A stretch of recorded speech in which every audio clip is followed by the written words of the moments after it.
नमस्कार, आप सभी का स्वागत है। हिंदू धर्म के प्राचीन ग्रंथ गरुड़ पुराण, विष्णु पुराण, अग्नि पुराण आदि ग्रंथों में कलयुग का वर्णन किया गया है।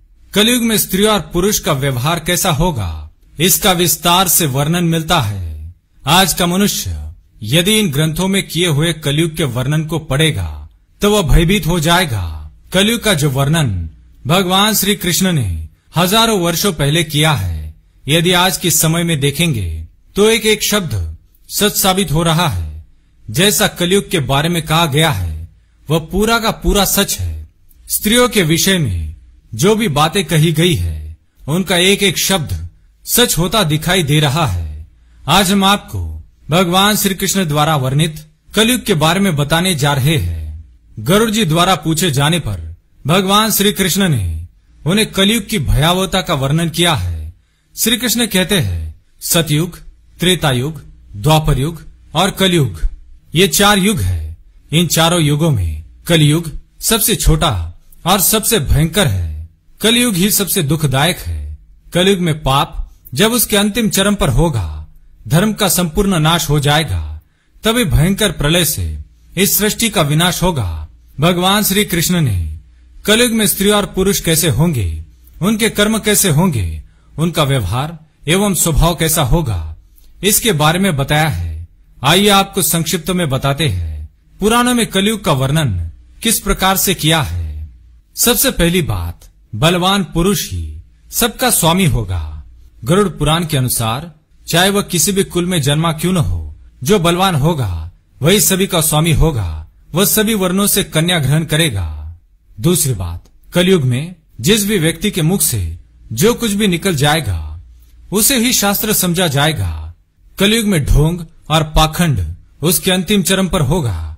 इस समय मनुष्य पिशाच, दानव, मुर्दे, मशान, ढोंगियों की पूजा करेंगे, उन्हें ही देवता मानेंगे। उन ढोंगियों को देवताओं के ऊपर स्थान दिया जाएगा अथवा उन्हें देवताओं का अवतार मानकर उनकी पूजा की जाएगी। तीसरी बात, कलयुग में उपवास, व्रत, दान, धर्म, तप आदि प्रकार के कार्य लोग अपनी इच्छा के अनुसार करेंगे। कोई विधि का पालन नहीं करेगा। उपवास एवं व्रत में लोग किसी भी चीज का सेवन करेंगे। चौथी बात, कलयुग में थोड़ा सा ही धन प्राप्त करने पर लोगों को धनवान होने का गर्व हो जाएगा। मनुष्य धन का उपयोग दिखावे के लिए करेगा। हर कोई स्वयं को धनवान दिखाने में लगा रहेगा। पांचवी बात, जो पति धनहीन होगा अथवा जिसके पास पैसा नहीं होगा, उस पति को स्त्रियां छोड़ देंगी। और कलयुग में धनवान पुरुष ही स्त्रियों का पति होगा।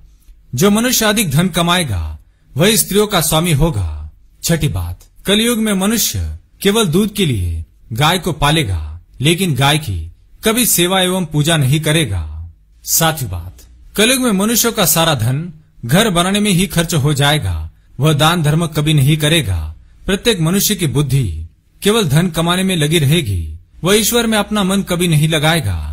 आठवीं बात, कलयुग में स्त्रियां केवल सुंदर पुरुष की कामना में स्वेच्छाचारिणी होंगी। वह सुंदर पुरुष की राह में वह शास्त्र, दंड, धर्म किसी को नहीं मानेगी। सभी स्त्रियां पापी तथा व्याभिचारी पुरुषों से ही प्रेम करेंगी। सदाचारी और धर्म के पथ पर चलने वाले पुरुषों से सभी स्त्रियां द्वेष करेंगी। नवीं बात, कलयुग में मनुष्य को अन्याय करके धन प्राप्त करने में आनंद महसूस होगा। उन्हें दूसरों को दान करने में अथवा दूसरों को भोजन करने में सुख की अनुभूति नहीं मिलेगी।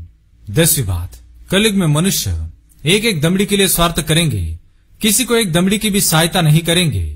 11वीं बात, कलयुग में लोग बिना स्नान किए भोजन करेंगे। अग्नि देवता एवं अतिथियों का पूजन नहीं करेंगे। कलयुग की स्त्रियां विषयालोलुप, छोटे शरीर वाली, ज्यादा भोजन करने वाली, कम संतान उत्पन्न करने वाली और मंद भाग्या होगी। वे दोनों हाथों से अपने सिर को खुजलाते हुए गुरुजनों एवं पति का अपमान करेगी।